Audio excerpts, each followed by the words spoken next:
So, history. It's a big thing, right? You know, it's been going on since like forever, pretty much.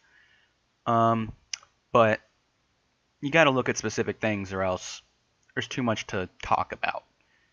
And the first thing I want to talk about is something that's been going on for a pretty long time now, and it's been more important in the last 100 to like 300 past, pretty much past 300 years. So it's more modern than quite a few things in history. And the thing I'm talking about right now is the feminist movement, or pretty much just women's rights and women's stance in society. Like where they go, where they belong, and whether they should be equal or not, which they should be because we're all human. I mean, yeah, there's biological differences, but that doesn't matter. It does, but you know what I mean. So I'm going to start from now to all the way back when it really started moving along. Because for a long time, women were just oppressed and it didn't matter what they said, they weren't going to get anything. But it's changed a lot now. Now you have the current feminist movement, which is a lot more social than political. For a while, it was political. And where I think it got the really big change from social to political or political to social was the case of Roe versus Wade, where women were pretty much given the right to their body in the way that they could choose when they got pregnant if they wanted to keep the baby or have an abortion. Very, very, very big decision.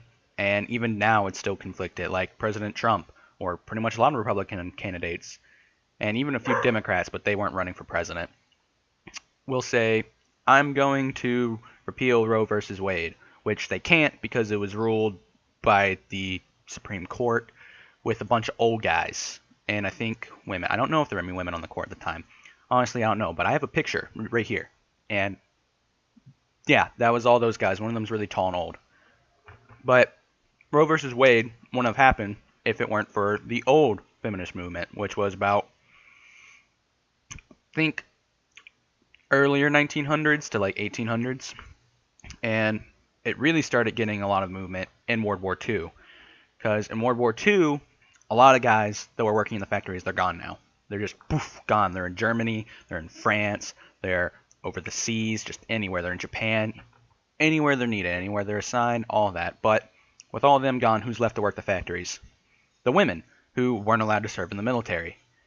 And with women working in the factories now, producing guns, producing metal, building the tanks, building the planes, women seem a lot more important, and they're starting to gain a lot more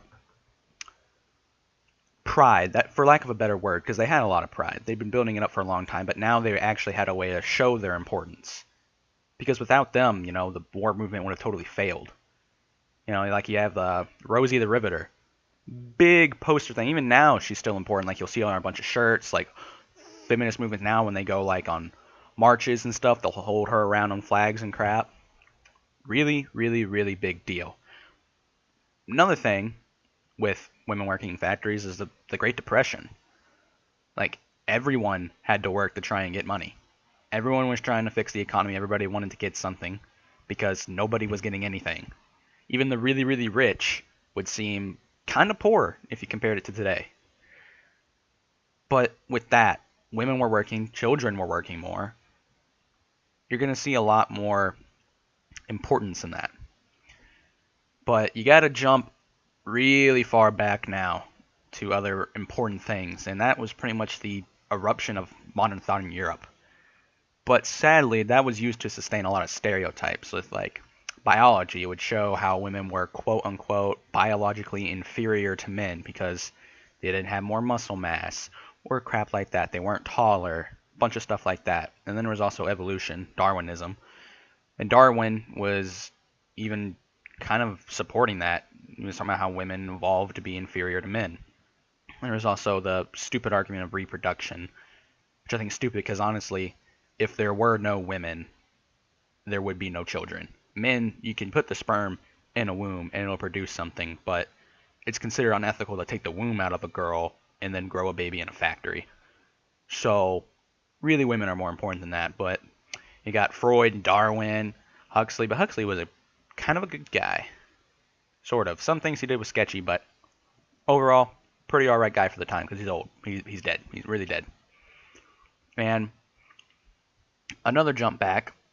Um, this was back during the Contagious Diseases Act, which was during the 1800s. Well, basically, with a lot of this, you had lot of middle class women arguing about sexual morality and like double standards, and there was this thing called, as I already said, the Contagious Diseases Act, which pretty much made it to where women who were prostitutes were illegal now, and if they were carrying diseases, they would pretty much get imprisoned, locked up, horrible things. Not like horrible compared to like medieval torture, but horrible for the time because it's not these women's fault, and the male like customers, they nothing happened to them, nothing at all. And that sparked the Ladies' National Association for the Repeal of the Contagious Diseases Act, which formed in 1869. And good for them, they achieved suspension of the act in 1883 and the repeal of it in 1886. And big headers of that were Josephine Butler and Auguste Fickert. I think that's how you pronounce her name. Honestly, I'm not sure. I've been horrible with name pronunciation, but it's all right. Uh, and the big rise of political feminism is kind of what started those people. Because without that, you really wouldn't have big movements.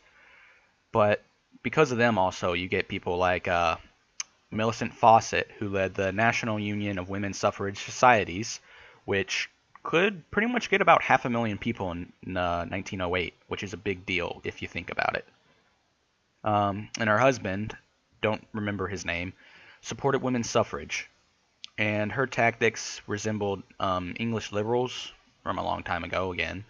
And the United Kingdom suffrage of women heavily influenced the United States.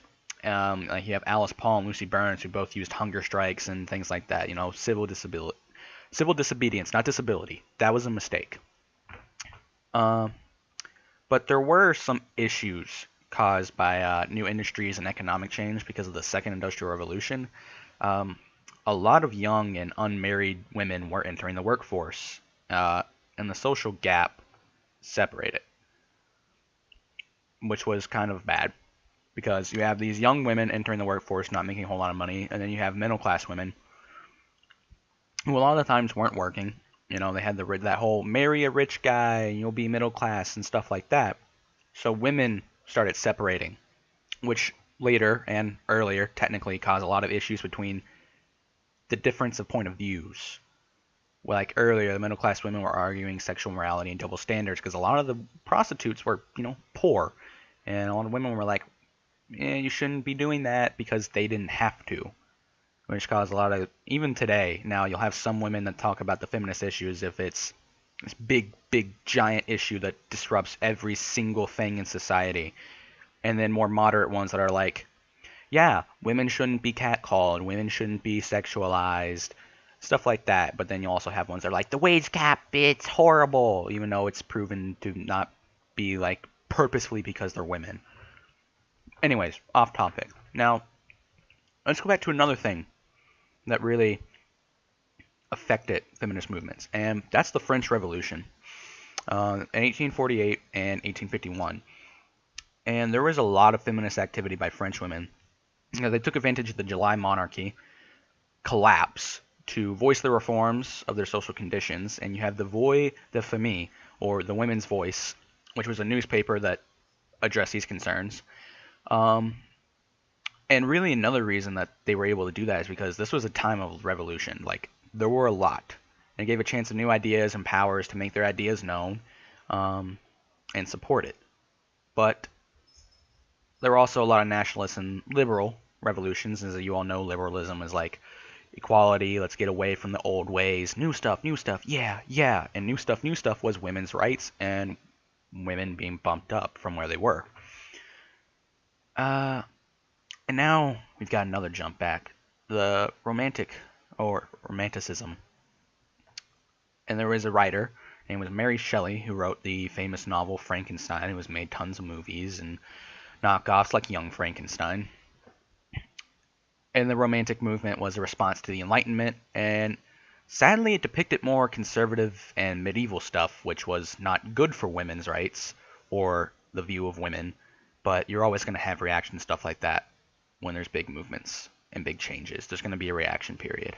But Mary Shelley was a very, very big author, and if I'm remembering correctly, she actually didn't first publish it under her name because nobody wanted to buy the book of a woman. which is sad. But nowadays, of course, you got famous female authors. Yeah, you got J.K. Rowling, who's written Harry Potter, which is one of the biggest book series of like the past like 40 years, I would say. Definitely. And, all the movies. But now we've got another jump to the Declarations of Rights of Man and Citizen. And it was brought to the National Constituent Assembly, and it gave equal rights, but targeted more to men than women, because women couldn't vote and other stuff like that.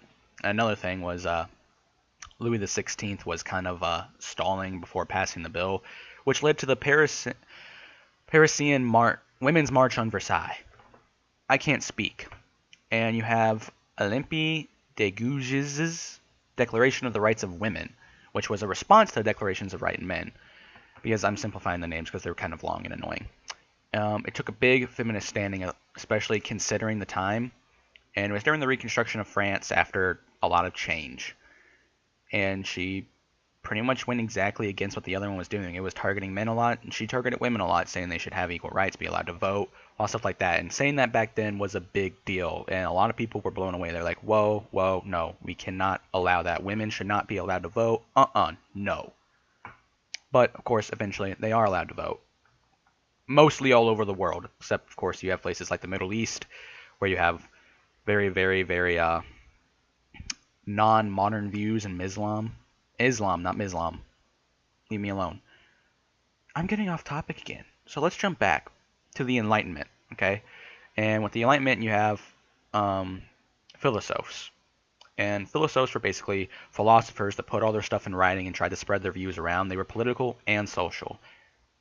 But a lot of these philosophers would not be important or pretty much protected if it weren't for women. You have like Mary Teresa Geoffrin, Julie de L'Espanazi, Claudine de Tinson, who all promoted the careers of philosophers. But sadly, a lot of philosophers were not super supportive of women's rights. They honestly, a lot of them did not even give any attention to it. A lot of them did advocate for better education, which typically at that time was considered to be less religious education, because religion is very one-sided and not proven by fact. You have Montesquieu. Let me look his name up real quick. So now you have Montesquieu, who maintained the status of women and said it was the result of climate, political regime, the culture, and women physiology, but that they weren't inferior to men. You have the Persian Letters, the Spirit of the Laws, which indicated a belief of the equality in sex, but kept traditional views of marriage and family. It was like women should stay at home and work. It's their job for the women to like raise children, stuff like that. But he did say that they were still equal, that they had jobs that they should have. Men have jobs they should have. And then after that, a little bit, you have Mary Wollstonecraft, who wrote A Vindication of the Rights of Women, and she targeted Rousseau? I'm not good at pronunciation of foreign names, that's my fault. And he had set conservative views of women, but he had gained some support from a lot of women because he stressed the emotional importance that women had. He stressed how women could be, just basically that women were emotional and that the emotions were important, not bad. Because a lot of men would be like, hysterical, which would be women being overly emotional. He went against that. He said the emotions were important.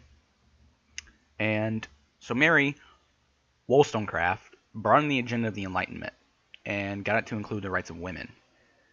But women's standing was still low, and before that, the lowering of women had been caused during the agricultural and first industrial revolution, where women moved out of the textile and agricultural standings, and the new work became associated with home rather than working with men on the field or in tiny little factories. They moved away from the technology and industry, which made it seem a lot more traditional and to be the only work women could do, because with this new thing, not a whole lot of new workers were needed. You could produce so many things a lot quicker and a lot easier. So men were doing the work a lot more, so women got booted to home, which was not a good thing. Brought a lot of traditional views that were later targeted and changed. But now, a lot of the thinkings, because of all of that, were during the Enlightenment, which was also influenced and had stuff to do like the scientific revolution, which took away a lot from the church and put it more into rationality and scientific evidence. And with that, a lot more liberal thoughts came out, such as feminism at all.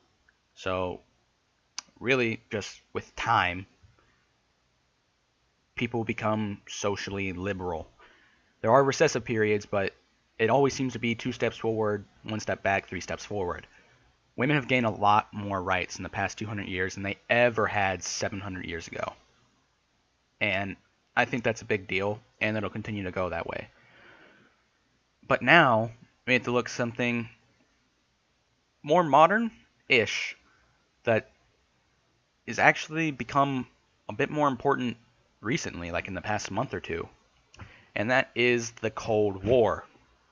Now, since Alice is listening to this, you know what the Cold War is, but for the purpose of this video, I'm going to explain it again. The Cold War was a period where the US and the USSR were pretty much at each other's throats, and it was democracy versus socialism and communism versus capitalism. And there was a lot of fear because of that after World War II, when the Soviet Union had been setting up a lot of buffer states and like tiny little areas where they had a lot of influence, and they were very, very, very, very bad places to be. They were poor, socially conservative, even though they're supposed to be very, very, very, very, very liberal. Like, they're way left. Democracy's like middle to the left, you know. Socialism's left, left, left, left, left, left, left, left, left. It's not good. Honestly, being that good, like being that left wing, to a lot of people would seem like a good idea, but it's always ended badly because a lot more power goes into the government that way. Because it's like, oh, you all don't need this. We'll take it. We'll handle it. You all go do what you want, except what you want's actually going to be what we want because we took everything. So, sorry, guys. So it kind of looks great on paper. Ooh, everybody gets equal everything. Yay! Except equal everything is probably like 1 loaf of bread a month, and it's probably stale when you get it anyways. So it's not a good thing. But one of the big things that contributed to the Cold War was a lot of political polarization between really the whole world, which was caused by World War II, where you had a lot of atrocities going on, a lot of political instability because, well, you have fascism in Italy and Germany, you have socialism in the USSR, Russia, very, very, very big Russia. And there was a lot of fight between that. Fascists hated socialists. Socialists hated fascists. Communists hated capitalists. Capitalists hated communists. It was everybody hating everybody else. And it was not a good time. And another thing that pretty much split up the US and the USSR a little bit more, made them go a little bit further away, was US dropping the atomic bomb. We dropped it on Nagasaki and Hiroshima. Or Hiroshima. And we kind of let it be known. You know, we didn't try and hide it. We pretty much kind of went up to him and we're like, hey, we have an atomic bomb.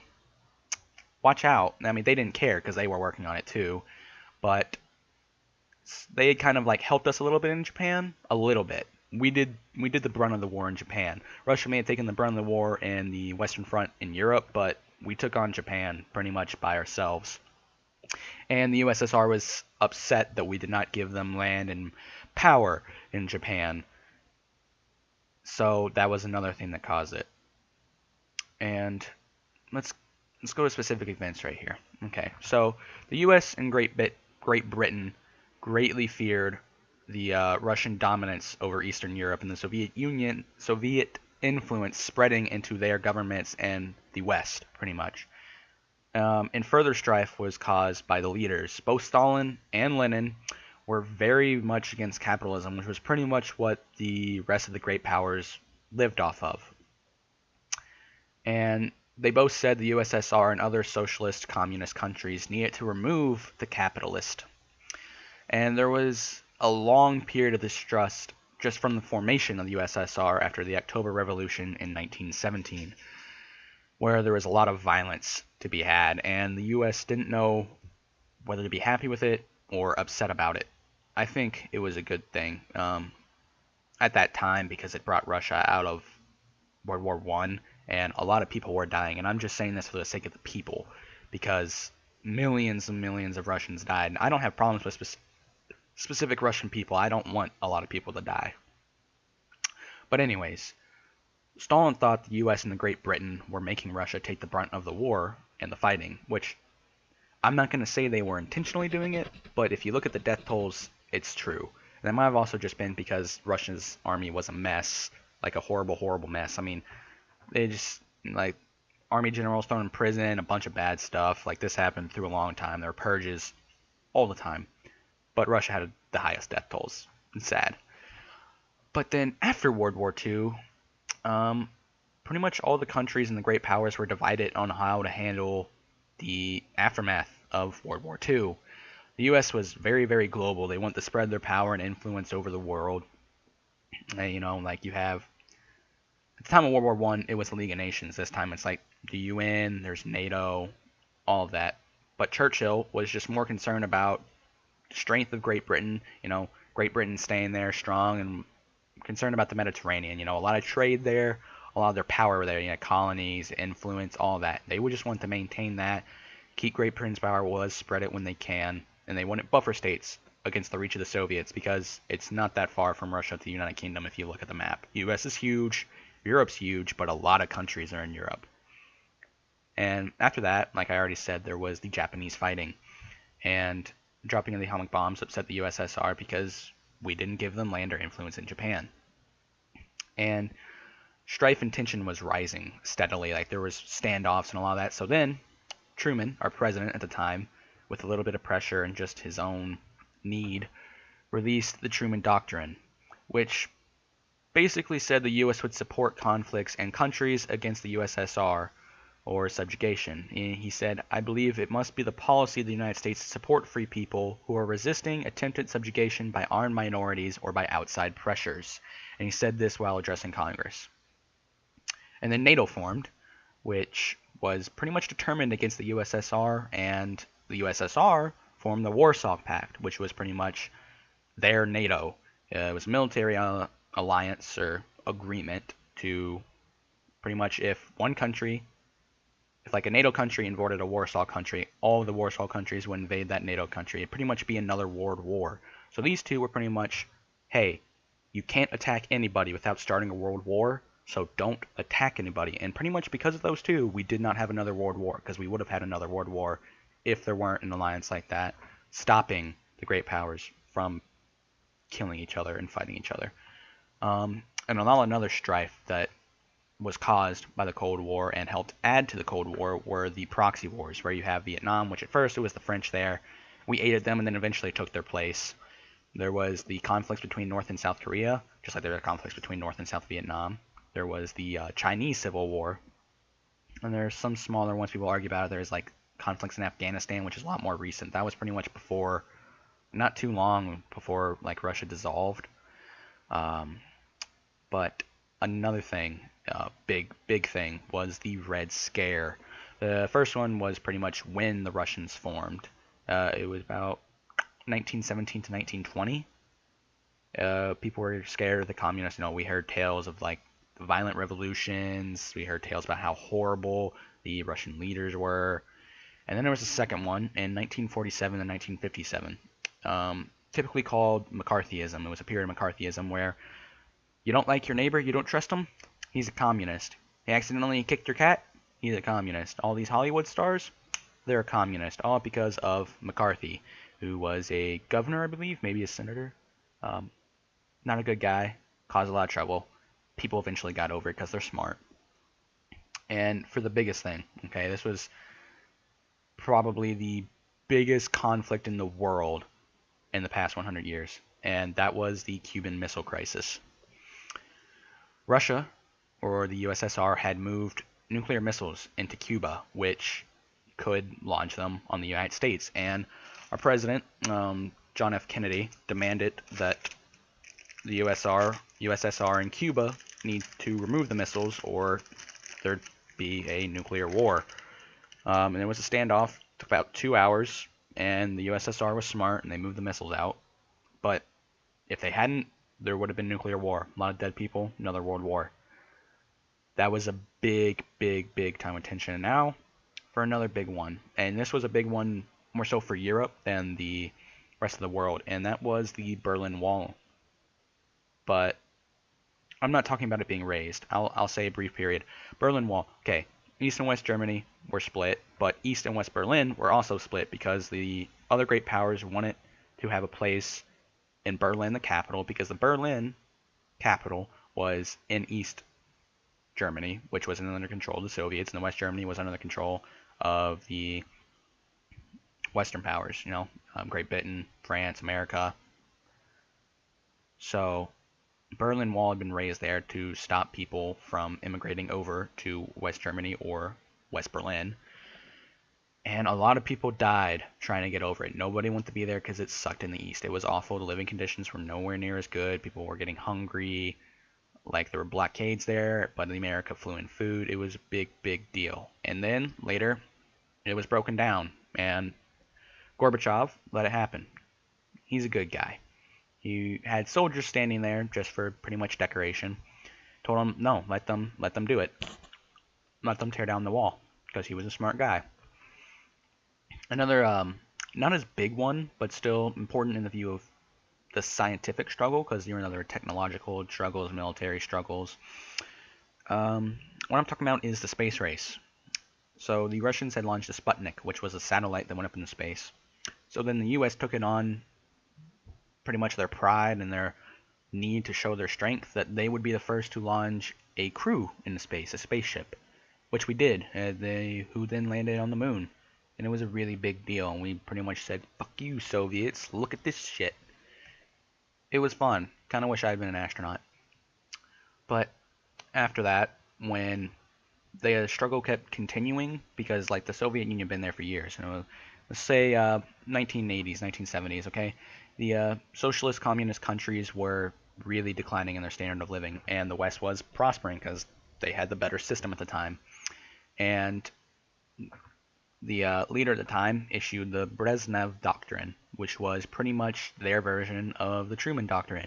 It was, we have the rights to meddle in our country's issues for their greater good, to help against capitalist and democratic countries. We didn't need that because they were kind of already doing it. Executing leaders they didn't like, forcing their own leaders in the countries they pretty much controlled. But as the communists kept getting worse, not worst, we had other presidents. You have Nixon, who met with the Soviet leaders, and he made the strategic arms limitation,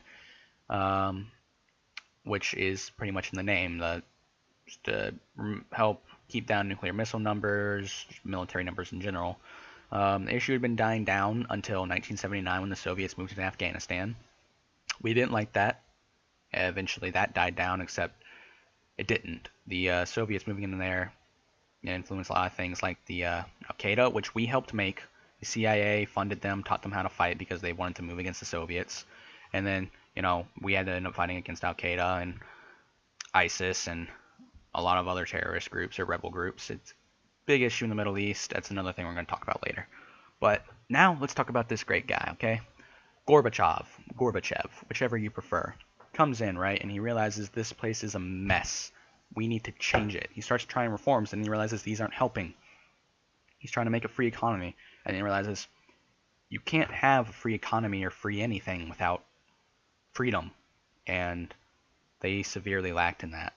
So he started removing a lot of power, letting countries have more freedom to do what they want. So a lot of reforms, a lot of little revolutions were breaking out, and the USSR officially dissolved December 26, 1991. Ugh. And the great thing about this is that all of them were peaceful except for one. There was one violent one, but it wasn't like super violent. It was just violent. The rest were all peaceful. And this is just like the Glorious Revolution, where power changed hands, nobody died. It was a really good time.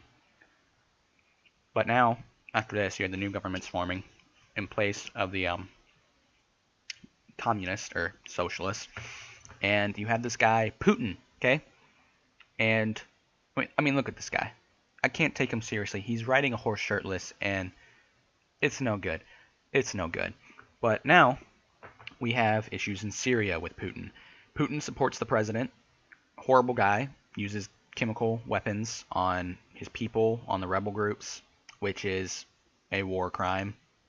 The Geneva Convention or like Geneva Protocol, chemical weapons are illegal. But they used them, so we launched missiles on them, and then Putin was like, bro, he's cracking his knuckles, and he's like, bro, you shouldn't have done that. Don't do it again, okay? There's also issues in Korea, where the communist country, because it's a communist country, China is another communist country, who had been supporting North Korea for a while, but then North Korea has been getting worse and worse and worse and worse, so they're losing China. And Russia themselves have moved troops through to the border of North Korea and are telling them, we don't like you at all. And now, because of this, there's some fear in the air, there's some laughing about the chance of a World War III or nuclear war, which is just like the Cuban Missile Crisis. And you also had another thing that's kind of like the Cuban Missile Crisis, which was Russia's movement on Ukraine, where they had pushed troops in there, taken the capital, which they weren't supposed to do because it was invading Ukraine, and all the other countries were like, Russia, back the fuck up, bro, or I will kick your teeth in. Russia eventually backed up, but there's still a lot of issues in Ukraine, and it's not a good thing. All this is because of the Cold War, which was caused by World War II, and then World War II was caused by World War I. But now, let's talk about World War II. World War II was also caused by more political polarization from World War I, because Germany was thrown into a mess, okay? Germany was forced to take all the blame for causing World War I with the Versailles Treaty, and they were forced to pay billions and billions of dollars in reparations, basically around like $800 billion today. Like if you were to convert the money to what the money's worth today, it was too much. But America was great. Good guys. They released the Dawes Plan, which was basically they gave money to Germany to help them repay the debts and to rebuild their industry so that they could further pay off more debts. But then the Great Depression hit, and that caused the world economy to drop because everybody was depending on everybody, and then when one thing broke out, everything broke down. So America broke down, everything broke down. Germany couldn't pay their debts, anything at all. So they got hit with the Depression really bad.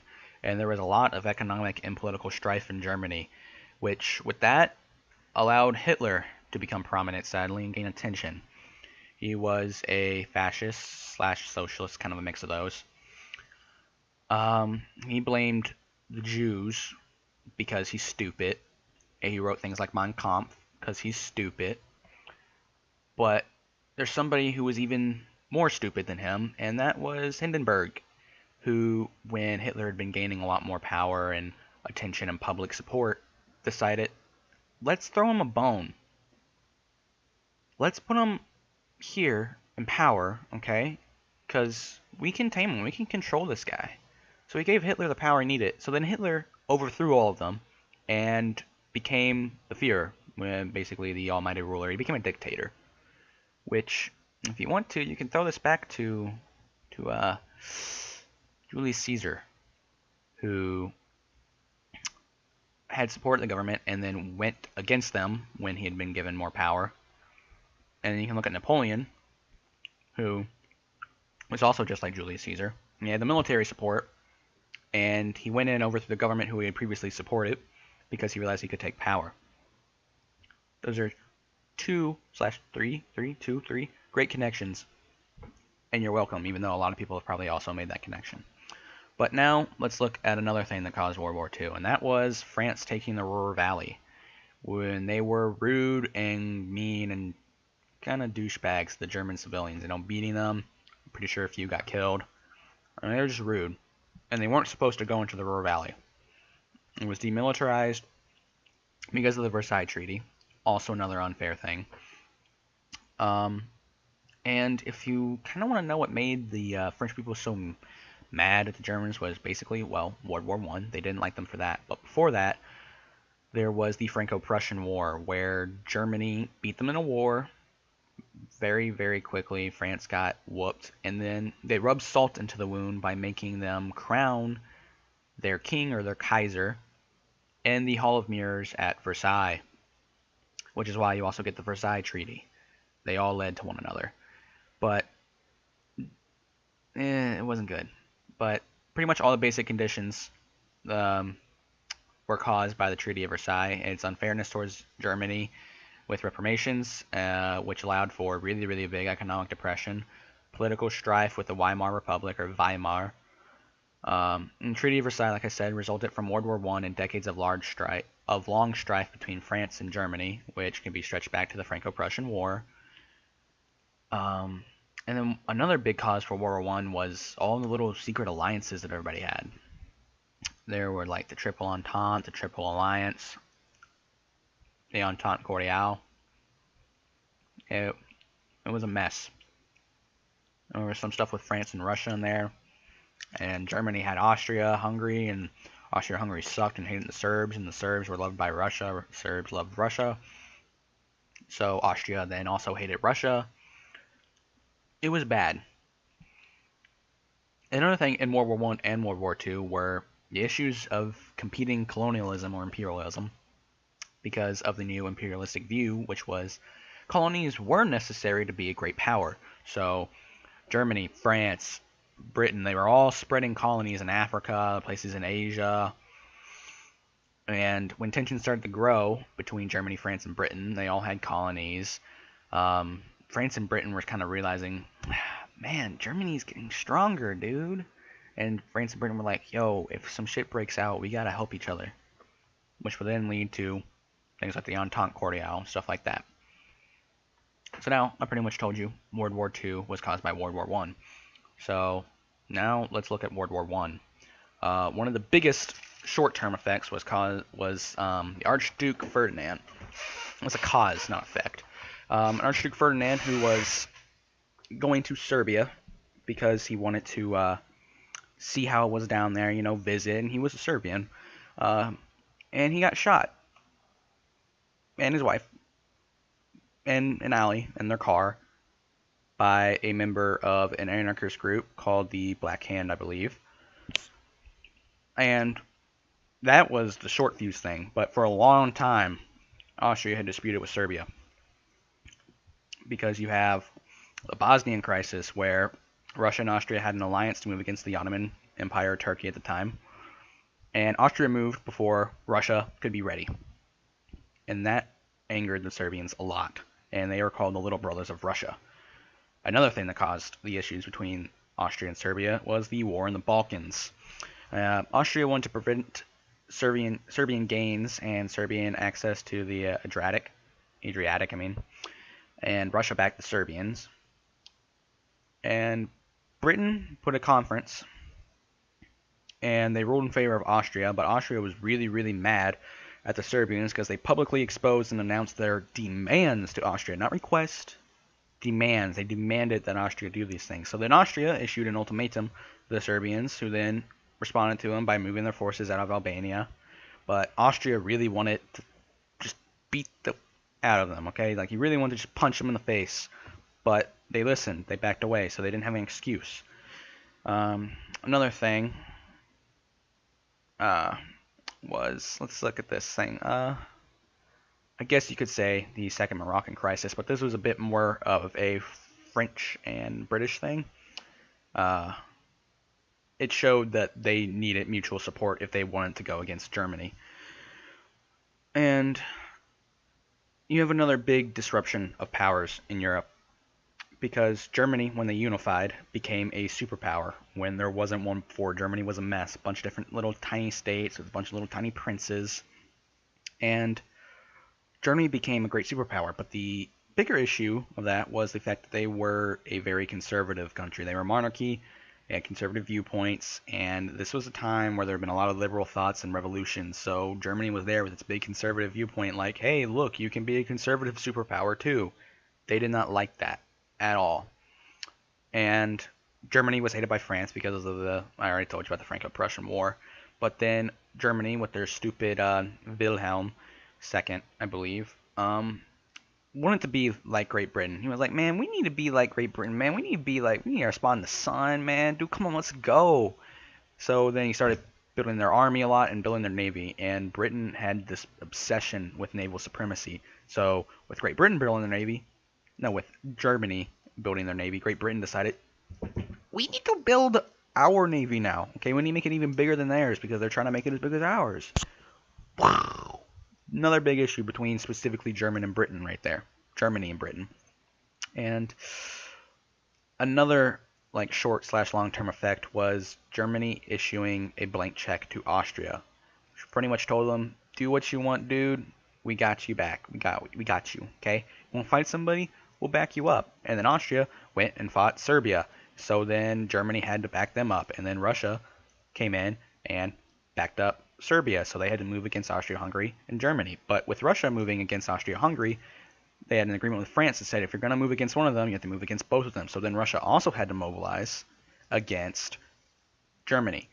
And then Germany decided with the Schlieffen Plan that they need to move against Russia really, really fast to wipe them out. Then there's the Schlieffen Plan, which was Russia's going to take a while to mobilize, so let's get rid of France really fast, then fight Russia. Because they knew at that point about Russia and France's little alliance, so then they mobilized against France. But to do that, they had to move through Belgium. But Belgium was protected by Great Britain. It was like, hey, Belgium, we're your friends, buddy, we're your protectors. And then they're like, Germany, don't go through Belgium. And then Germany went right through Belgium. And then Great Britain was like, okay, we're here now, we're fighting. And it took a while for the U.S. to get involved. That had to do with like submarine warfare and a lot of little other tiny stuff. But now that I told you about that, let's talk about the unification of Germany and also Italy, because Italy played semi-big part in World War I and a slightly bigger part in World War II. They were a bit smaller than all the others, so they didn't play as big of a role. But let's start with the smaller one first, okay? Let's talk about Italian unification. But first of all, big overarching theme for both of these was nationalism, okay? Very, very, very big fuel for unification. It was like, hey, look, we're the same, let's unify, bro. Look at our culture, bro. Look at our language, bro. And that fueled a lot of both of them. But now let's talk about Giuseppe Mazzini, who was a romantic Republic nationalist. After the failure of a national uprising in 1831 in Italy. But the Romantic Republicanism was a response to the issue of the separated Italian states and countries who all had similar cultures, and they believed, yo, we need to be together, man. And then the Republic nationalists were scared of modern Italians who wanted to unify Italy, but not under a republic. And yeah, as you can tell by the name Republic Nationalist, the Republic Nationalists wanted a republic, and the moderns did not. So because of this big divide on how Italy was going to be united and who was going to rule afterwards, the unification of Italy was considered more of a geographical expression, but not a political entity. And Italy wasn't a big, giant country or anything like that. It was just a country on rock, not a country on paper with power and troops. And then unification really only became possible because of this guy called Camillo Cavour. Big, important special guy. Okay, it's kind of like the Bismarck of Italy.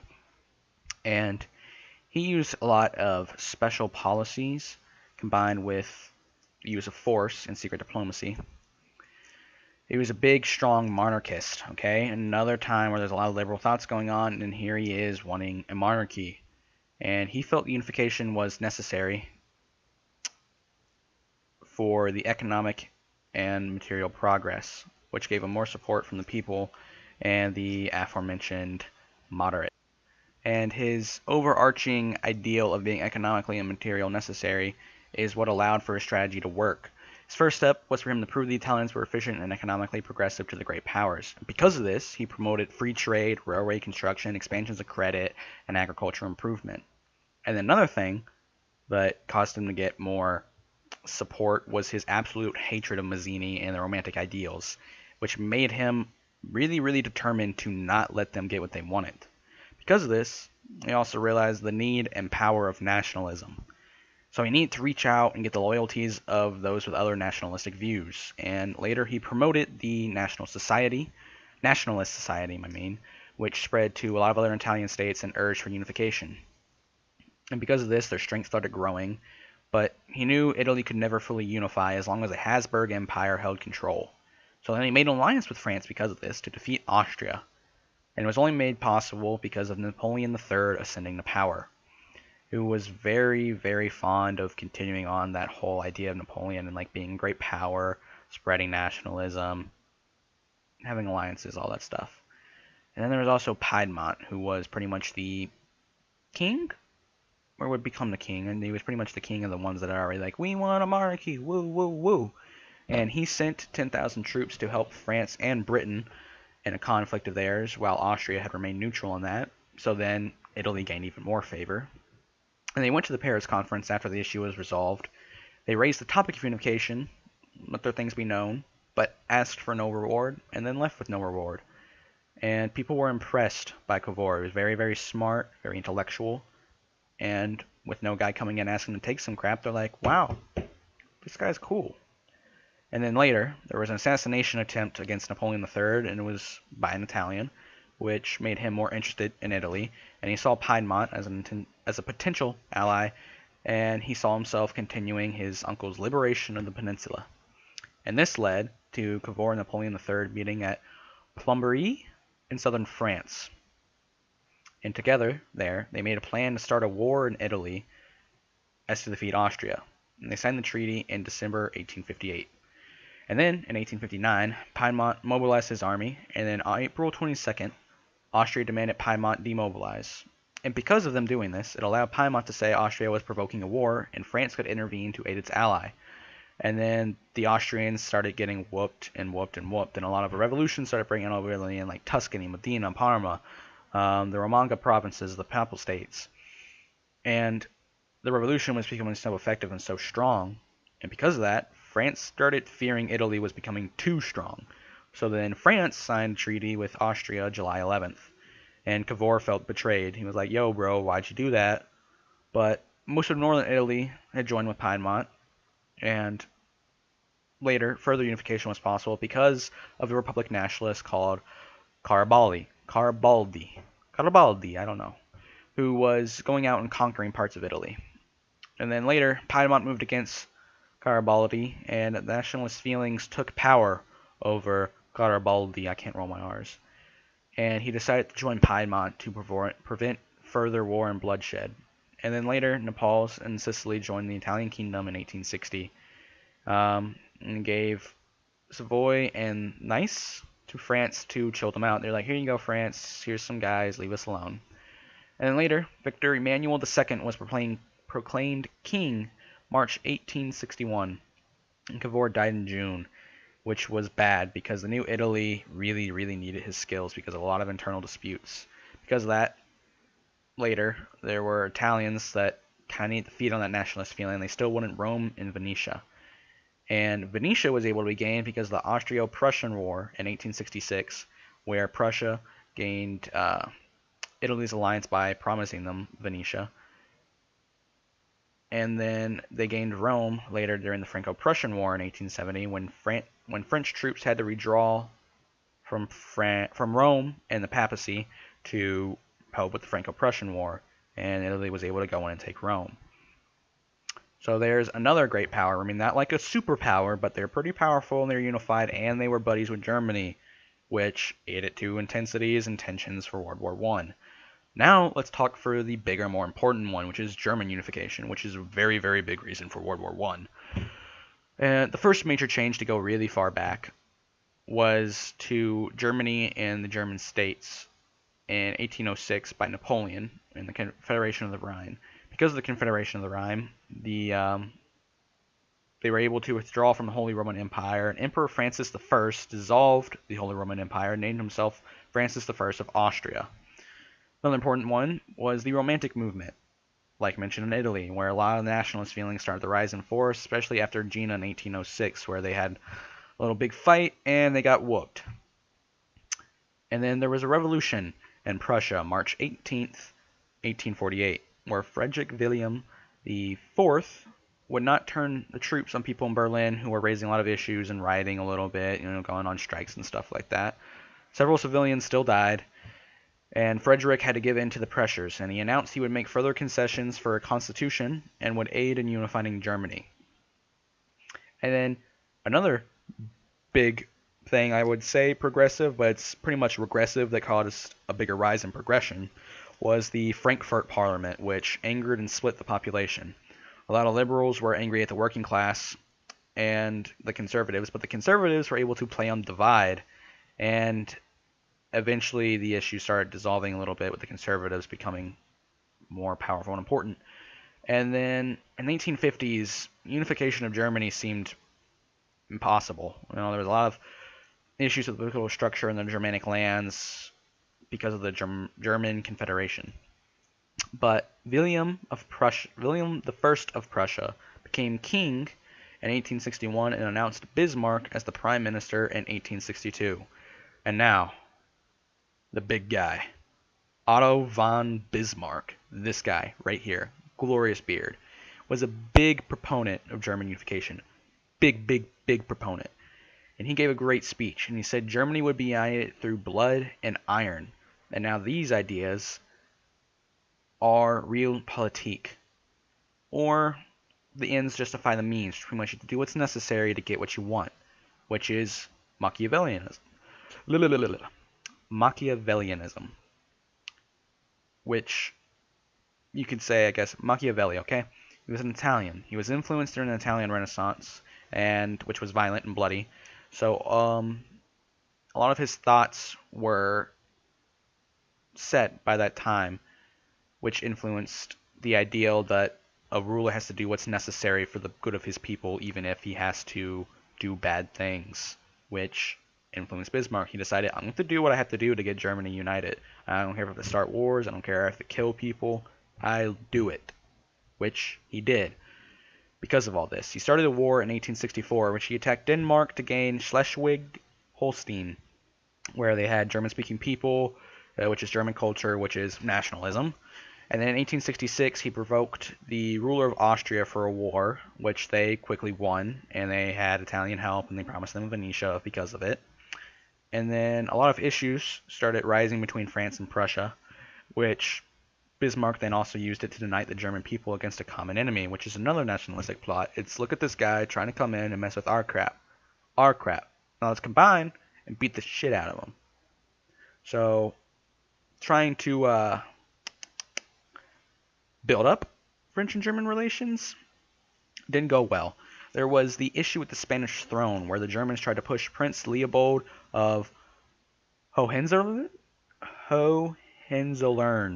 Yes. And he was urged to take the throne by Bismarck.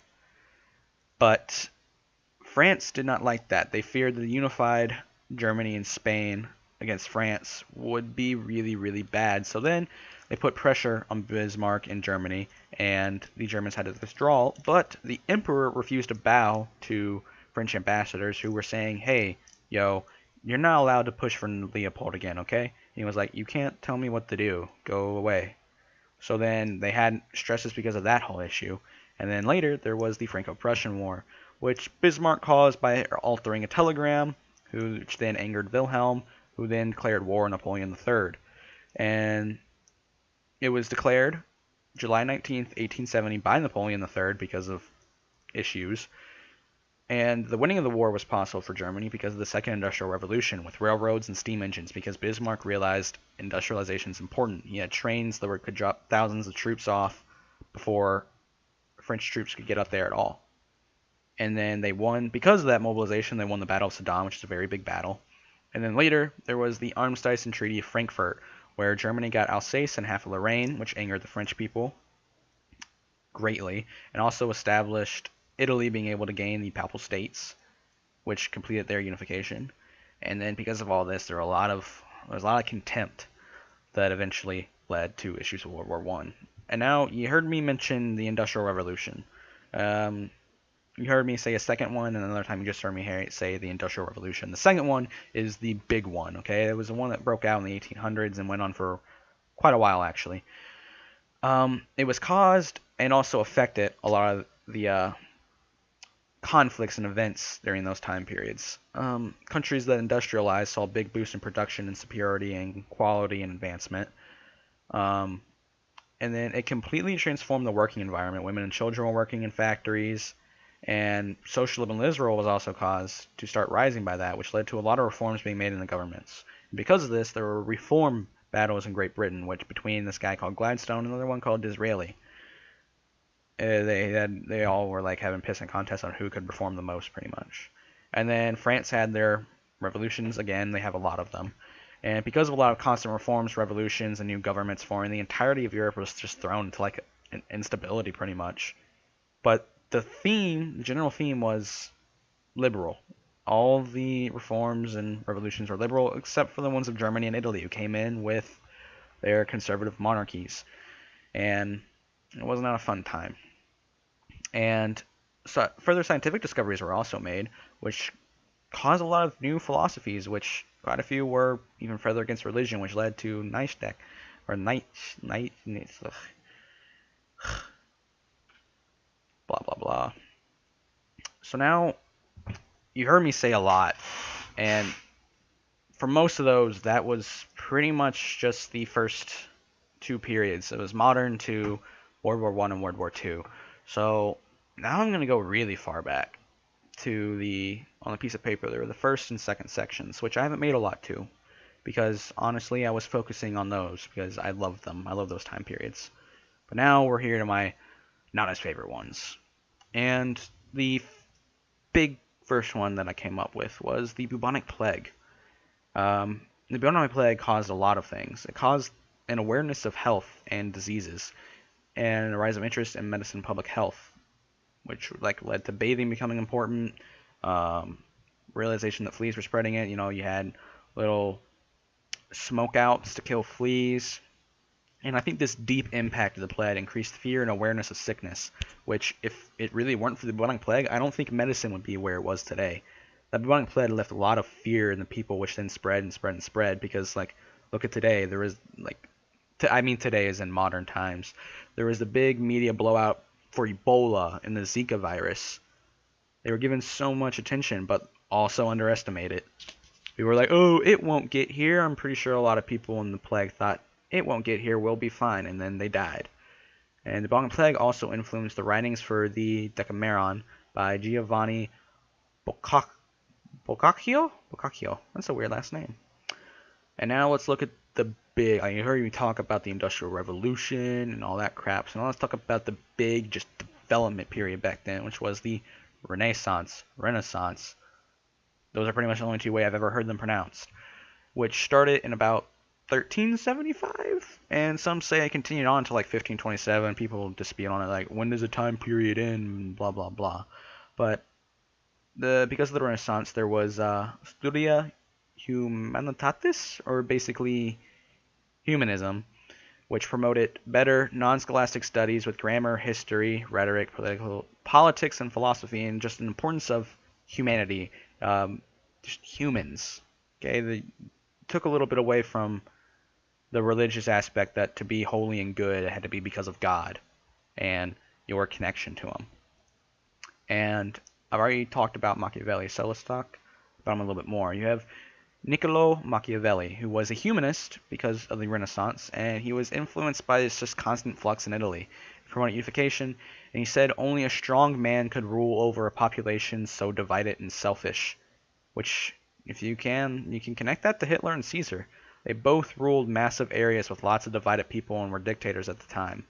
And Hitler believed that the strong would rule the weak. He believed he was that strong man because he was kind of twisted and stupid in a lot of ways. Let's also talk about the Holy Roman Empire real quick.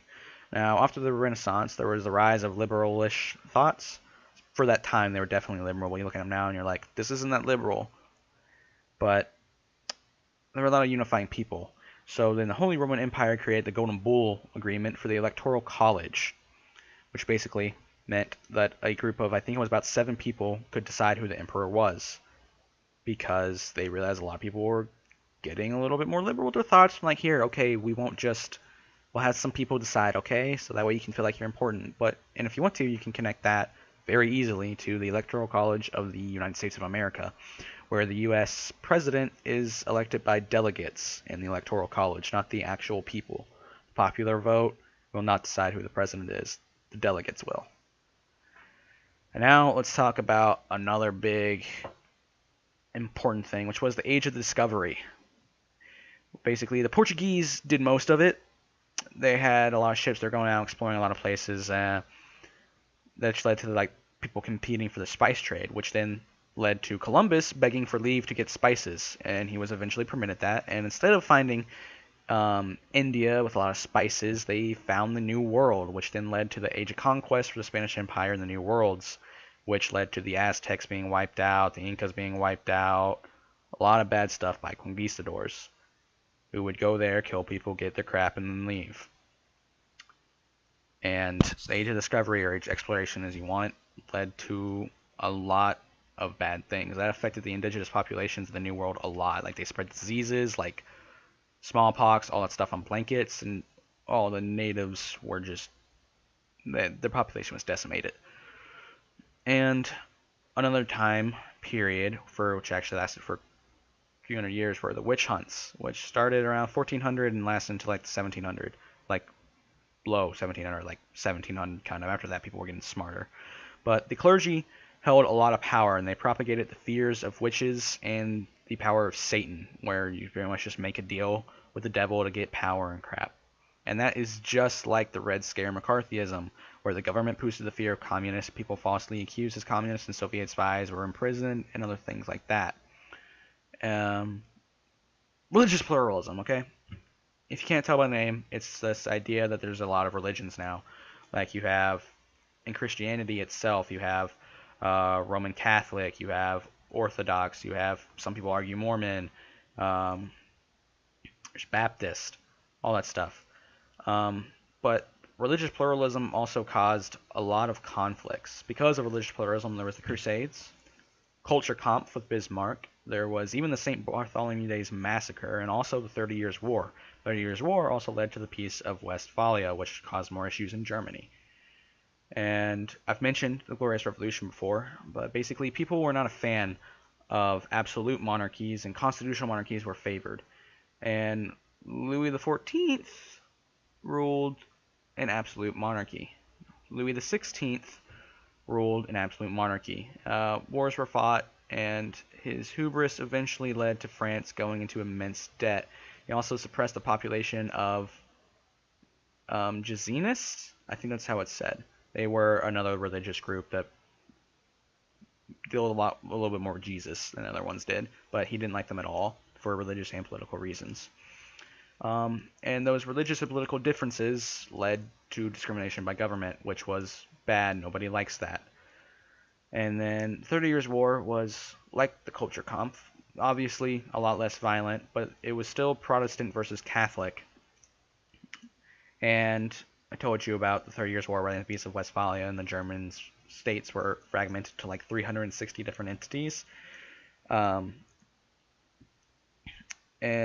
Germans kind of started resenting the Holy Roman Empire and were very, very suspicious against Catholics, which helped propagate stuff like the Culture Kampf and things like that.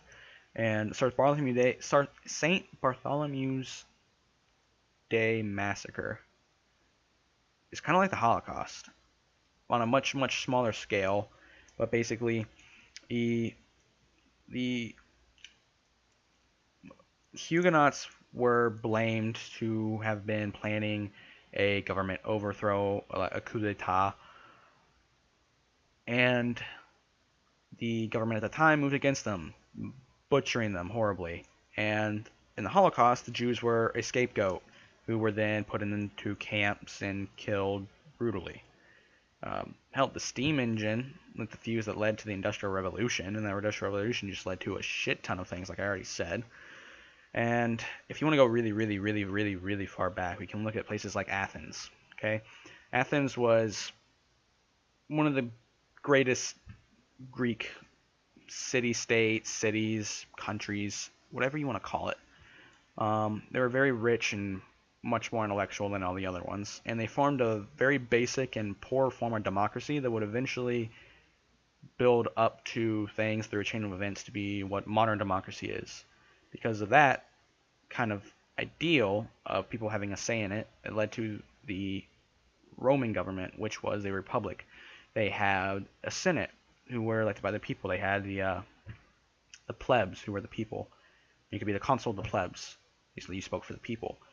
And that government greatly influenced quite a few other ones, like the United States, where we have a Senate and a Congress, a democracy with representatives, just like the Roman Republic with the Senate. And then government and economic situations for quite a few times spawned a lot of different economic and political structures, and one of them was feudalism. Feudalism had a very low standing of citizens, and people were pretty much owned by the land they lived on, and their land was owned by lords and other such things like that. And the main income was agriculture, which was, farm shit. And there was a lot of making and trading of resources, and people were forced to work into the fields. Because of this economic issue and the issue of people being owned by the land, they couldn't have money, any of that, there was a very, very big drift between the rich and the poor, where the power was in the few, not the many. And this drift between the rich and poor never really healed. You can see it all over the world. Even America, the 1% of the richest people are in the 1%. And poverty rate is definitely not as bad as in a lot of other countries, but still not good. And capitalism now has changed, but it still is same basic results of the poor being split from the rich, but with better chances for the poor to get rich and a much better standard of living. Being super, super poor back then is very different from being super poor right now. Crap, there's Constantinople in the Russian Orthodox Christianity, which helped with the Romans. Not the Romans, my bad, the Russians. Because the Russians went there and got influenced. Like, hey, we're going to be Orthodox. Hell yeah. But those are a lot of just tiny things that I realized. A big important one is the struggle between church and kings, or just the church and government. Basically, after the Roman Empire fell, a lot of the church leaders filled the place of the former Roman governors. And they spread monasticism. Monasticism? Something. I think that's how you say it, yes. Which basically the idea that purity and no material possessions and pleasures, being poor basically, was your way to connect to God. And they strengthened and controlled that view, which basically made the clergy really superior to laity and the state. The Pope rose to power, very political and religious, just showing you can look at it now, like the papacy and the Vatican nowadays, with like Pope Francis the 15th, or like Pope Paul II, a whole bunch of popes. There's a lot of them. There's too many. But with popes rising in power, they became more political than religious in some aspects, which then caused the Crusades, which was the fight over power in the Holy Land. And they told the ones that fought that they would get their sins removed, which is exactly like buying indulgences in the later Middle Ages. And these indulgences led to the Protestant Reformation, when combined with the other abuses of the power by the church. Because of this, you have Martin Luther printing his 95 Thesis. And the printing press allowed for those writings to get spread around a lot. And he pretty much pointed out a lot of the issues of the church, abuses they were doing, which then eventually led to the Diet of Worms, where he was called into question, he was condemned. A lot of other stupid stuff happened. And with this, a lot more political powers in general are becoming more secular. Still a little bit more religious than definitely nowadays. And secular and religious leaders condemned anyone that read the 95 Thesis and censored it, which made a lot more distrust and grew in censorship. And if you want to look at this, in modern times, you have North Korea, where they censor everything that pretty much goes against their leader. You have Germany under Hitler, who would burn certain books. You have Stalin, who would also do that. And you have all of China. In China, you have to pay to go to areas to use the internet to play games, and you can't look up certain stuff. They're really cut off to censoring stuff of Western influence. It's really upsetting and sad. And a lot of other issues have just been caused by the struggles of the church and kings and government. I mean, hell, nowadays, you look at it, international anthem, the Pledge of Allegiance, both of them kind of, it's under God. But you also have freedom of religion here, which was important. That's what caused a lot of people coming to America, was a struggle between government trying to control what they should be allowed to believe. Because of that, they came to America to believe religious persecution. And that's caused a whole lot of things, as you know, but that's a lot in American history at that time.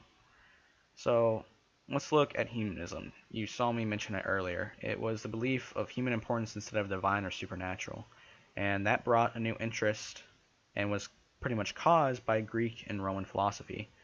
And if you also want to look at another thing that pretty sure influenced Greek and Roman philosophy was their ideal of their gods. They were a lot closer to men than other religious figures, especially God with a capital G, who is this all-powerful, all-knowing being that lays out your fate, created the whole world, everything. And the Greek and Roman cultures also preached human intelligence and thought, with like people like Socrates, Aristotle, all of them really. I mean, later you have like Petrarch, I believe was his name, who discovered, or rediscovered Circeo's letters, who was a Roman philosopher, and I'm pretty sure he was also a senator. And he's considered, Petrarch, for sparking the Renaissance because of rediscovering that. He's considered the founder of humanism. It's a big deal. A lot of this was caused by all of that, which then led more into the Renaissance, which caused a lot of things, and it's a lot of stuff.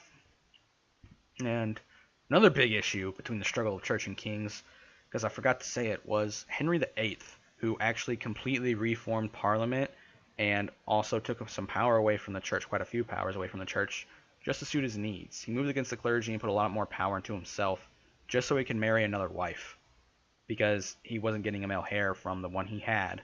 And the Pope was like, no, bro, not going to let you do that. And then later there was also issues of people like him and his friend, who he'd also put into power, told him, I'm not going to help you out, bro. And then his friend got killed because he got drunk one day and was like, oh, well, nobody rid me of this priest, bro. And like the Protestant Reformation is kind of a bit of a thanks to Henry VIII, because he took power away from the church. But another revolution is the agricultural revolution. And it started with the Dutch, who really bumped up agriculture. They had dikes and a lot of other stuff to like drain land and help keep it moisturized through when you actually need to keep it wet for growing stuff, corn, whatever. And the English and the French really wanted to do the same. They were like, yo, you Dutch guys are doing a good job. And the English and French were like, hey, we need to do a good job so we can stay on top of this. And they did. And with that, a lot more power went into the ruling class as a lot of developments increased and the population increased too. And because of the population increasing, the migration increased too, which caused a lot of new modes of production and revision of a lot of things. And then because of all this happening, it led to eventually the first industrial revolution, which brought things like the cotton gin, things like that, which brought a really high production of goods and moved away from agricultural capitalism and a lot more into textile stuff. And the social state, because of all these conditions, was very unfair to peasants, very kind to the upper class. The upper class, you have nobles, rich merchants, bakers, clergy, government officials, and the middle class, we have merchants, tradespeople, a lot of other stuff. And the artisans, which are basically like one step up from peasants, had a lot of common professions like grocers, butchers, fishmongers, smiths, carpenters, and a lot of urban riots broke out. And the first one were the artisans rioting over the cost of bread. The leaders confiscated bread or grain and sold it at a quote-unquote just price, with money being returned to the proprietors. There were also religious riots that came out during towards the end of the 18th century, but they had become a lot more increasingly political towards the end of the 18th century. In the first, the upper class was using a lot of those riots against the monarchy, but with the population rising, there was also an increased demand for food and materials, which then led to colonialism. And then colonialism led to an increase of slavery, which aided into mercantilism, which was not a good economic policy. It was go to a place, mine as much silver and gold and shit as possible, and then leave. Cut your losses. Just go there, get your shit, leave. Kind of like the conquistadors did, except with slaves and mining instead of killing people and stealing their shit. And then, because of colonial spreading, the rivalry between France and Britain over economic and colonial power started rising, and that conflict eventually escalated through several wars with France and Great Britain, with both of them switching allies. There was like the War of Austrian Succession and the 7 Years' War. With the 7 Years' War, the Great Britain needed a lot of money, and they heavily taxed the colonies, which made a lot more resentment towards Great Britain rose eventually. With a lot of issues going on, Great Britain released the Intolerable Acts. Thomas Paine wrote his book Common Sense, and you have like philosophers and writers also like John Locke. And then because of all this, a lot of issues are rising, and it caused the American Revolution, where a lot of liberal thoughts and writings by John Locke and others like John Wilkes eventually caused the revolution. And those people in the revolution itself influenced the British population. Because of that, people started rejecting the monarchy and the social hierarchy, or the norms of the time, and they called for a lot of reforms of the government, which then led to parliament elections because of the Yorkshire Association movement. And really, you can get a lot down to Greek culture and philosophy. It heavily influenced the Romans, and then later influenced the scientific revolution and a lot of philosophers. The printing press spread a lot of the writings of old Greeks, which allowed for knowledge of Greek culture and Greek teachings to spread. And the Greek teachings influenced the scientific revolution. And then Isaac Newton was influenced by Galileo and Johannes Kepler, who used mathematics and pretty much used them to explain gravity. And Galileo and Kepler were some of the biggest scientists in the 16th century and caused a lot of big moves away from the views of the church and the common people. Most science wasn't done through observation at that time, but they did, and they struggled to get their ideas accepted because there was a lot of strong opposition by the church, who realized you're taking away from our authority by saying this. And then a lot of those influenced and pretty much was the main idea held in the Renaissance. And now you've heard me mention the scientific revolution, so let's get down to it. Let's look at the Enlightenment. There was a lot of new scientific discoveries and philosophies which removed a lot of the medieval age ideas. It set a new order of equality and separation of church and state and brought more individual importance. Also helped cause the French Revolution, where there was a lot of violent revolts by the civilians, and sparked a big image of citizen importance and rights, individual rights, and it made the Enlightenment very big in France. And the scientific revolution removed a lot of religious power. Existing monarchies and other societal powers were being seen as myths and were being spread to be as like fear-mongering. And a lot of people will believe that it needed to be replaced with rational governments and rational beliefs and views. So after the scientific revolution, the world was seen as a machine. It could be explained in reasoned. And religious explanations weren't used anymore.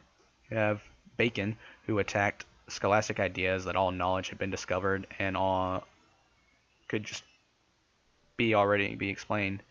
And he attacked the scholastic reverence for authority and intellectual life, and said people paid too much attention to the past and tradition. And then later you have like Rene Descartes, who used rationality and said thoughts could be supported on mathematical models and believed the whole world could be fully comprehended by human reason. And then later you also have John Locke, who I've already mentioned, who criticized absolutism and laid down pretty much the bedrock for later liberal philosophy. He had the rights of people against the government, which was liberalism. And he also brought a big foundation for like religious toleration and religious liberty, and because he wrote the letter concerning toleration. And then kingdoms and empires had risen up all over Europe, and a lot wanted to expand and stretch out the resources, which led to the Age of Exploration. And I already mentioned Columbus landing in the New World and bringing smallpox and all of that. Another big guy pretty much is just Caesar himself. You already know about Julius Caesar. He pretty much was a big Roman general. He helped fight the Germanic tribes, became important, the people loved him. So then he moved in with an army against direct orders of the government and made himself sole ruler, which is exactly like what Napoleon did. He marched in to take over the government, who was the directory at that time, and made himself sole ruler, eventually becoming emperor and king and all of that, which also influenced Hitler, who made himself sole ruler with the army and manipulation of the government, the Weimar Republic, or Weimar Republic. Another connection between Hitler and Napoleon right here. You see Napoleon during his time in power, where he invaded Russia and was thinking, I'll get this done quickly. And then it got cold, and a lot of his men died. Eventually, they lost his battle at Waterloo, and Hitler went into Russia and was crushing them for a long time until his men got caught in the winter, and the Russians retaliated and destroyed them with little dudes on sleds with guns. And they were pulled by reindeer. They also had men on skis. It's kind of embarrassing. And then that's really a lot of the connections, but I have some other important ones that I need to talk about. But I've got to move up to do them because sadly I put them up at the top. So let's talk about racial discrimination, or just discrimination at all. A big one is the discrimination of the Jewish people uh, by Christians and others. There's a lot of tensions in the Middle East because of it. But like you even have right now, you have like Palestinians fighting Jews in Jerusalem. You've got conflicts with Israel. And then you look at the Kristallnacht, which was when Hitler started saying, particularly Hitler moving against the Jewish people. And then the Holocaust, which you already know about, was when he was killing all of them. And they had been used as a scapegoat throughout history, and they are also hated in Russia. And another big one was the Crusades over Jerusalem, which is where Muslims were holding the Holy Land, and the Pope and some other kings and rulers at that time decided to move against them. But Jerusalem's also sacred to Judaism, which was the Jewish religion. And then that kind of started the Muslim hate of Western culture, but it really didn't fester and grow until we started conflicting with other things, like when the Soviet Union invaded Afghanistan, and then there was the Gulf Wars, war in Iraq, and wars with Iran, all of that. And a big discrimination is probably bigger, just as big as discrimination against Jews, is racial discrimination. And racial discrimination has been a problem in the world for hundreds of years. It's gotten a lot better. It's still there, though.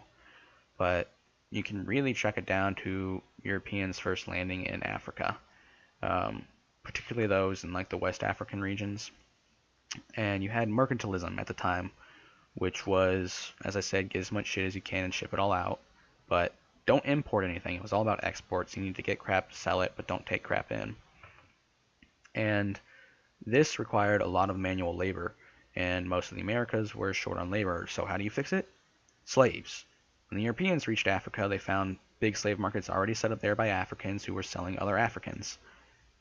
And so we, the whites, bought millions of slaves for a few centuries, and in North America, that nonsense all stopped in 1863 thanks to my boy Abe. And then a lot of people now still argue about whether slavery came first or racism, but I think it's pretty clear that slavery existed for a long time before the Europeans reached Africa. And it was also clear that slavery helped fuel racism. But the age of exploration led to the discovery of the African countries and its inhabitants, and also discovering the New World. And in discovering the New World, there was an increased chance of colonies, because they already had colonies in Haiti and Africa and some in Asia. But the New World was a completely new place, with a lot of new colonies popping up.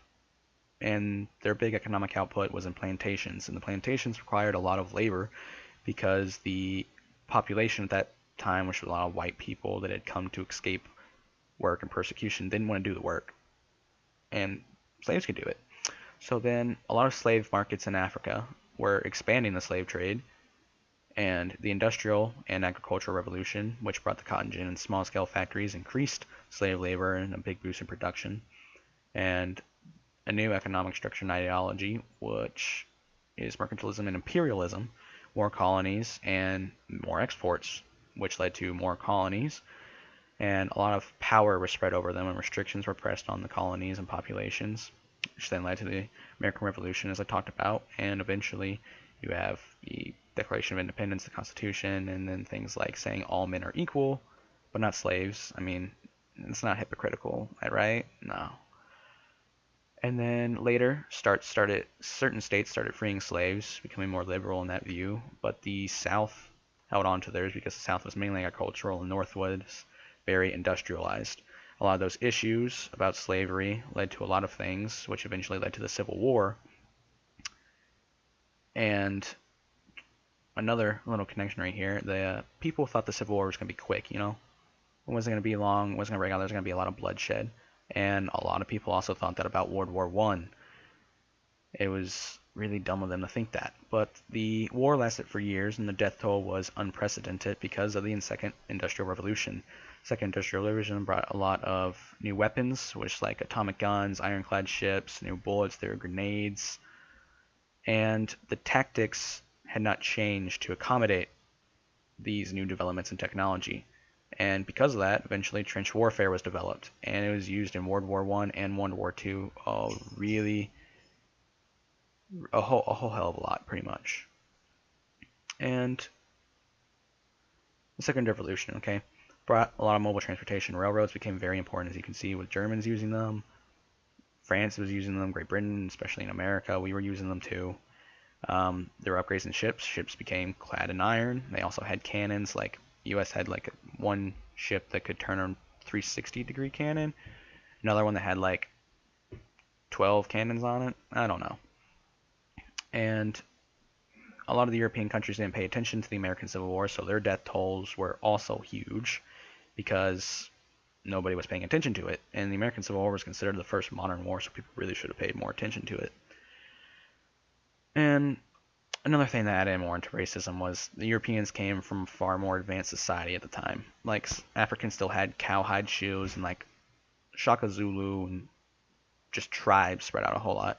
So to the Europeans, the Africans appeared to be savages, and their dominance over them made them seem lesser to them. And blackness had also been a symbol of bad and evil in a lot of European languages and society.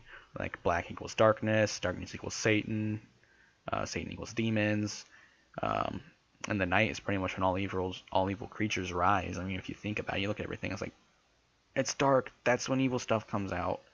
Black people were dark. And the freedom of slaves didn't really end discrimination or racism. In every country that heavily used slaves, there are still issues traced back to it. Large number of African Americans in the U.S. Is directly connected to mercantilism, industrialism, and the transatlantic economy, which was the slave trade pretty much, and the resources being shipped around over there. And because of mercantilism and the transatlantic economy, a lot of slaves, lots and lots and lots of slaves, and eventually led to things like the Emancipation Proclamation. But a lot of prejudice and racism is shown in large ways and others discrete ones. If you want to see some, you look at the World Wars, where there was a lot of racism across several countries and the deployment and usage of African troops. For a long time, Africans weren't even allowed to be armed at all and were given mundane roles like cooking and cleaning. But then you have groups like the Harlem Hellfighters, who were the first and best African American unit, and they were completely segregated from the rest of the United States Army because the white people pretty much couldn't handle fighting alongside black people. The Hellfighters were given the toughest and most brutal fights on the first line, and it was pretty much because they were black. And then you look at World War II, a lot more Africans were enlisted, and there was still heavy racism just in the army. There were only like 5 black officers. And more important ones, well, not really important ones, let's say.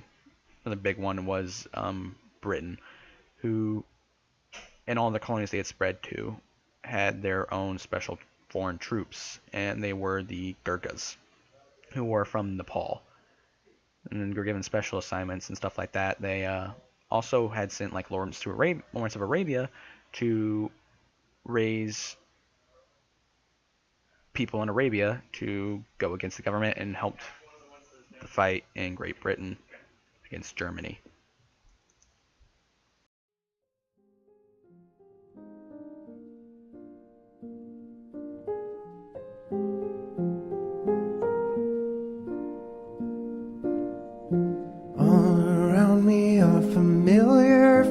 faces, worn out places, worn out faces, bright and early for their daily races, going nowhere, going nowhere.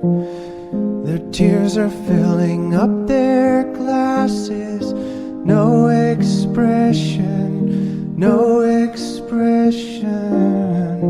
Hide my head, I wanna drown my sorrow. No tomorrow, no tomorrow. And I find it kinda funny, I find it kinda sad. The dreams in which I'm dying are the best I've ever had. I find it hard to tell you, I find it hard to take. When people run in circles, it's a very, very mad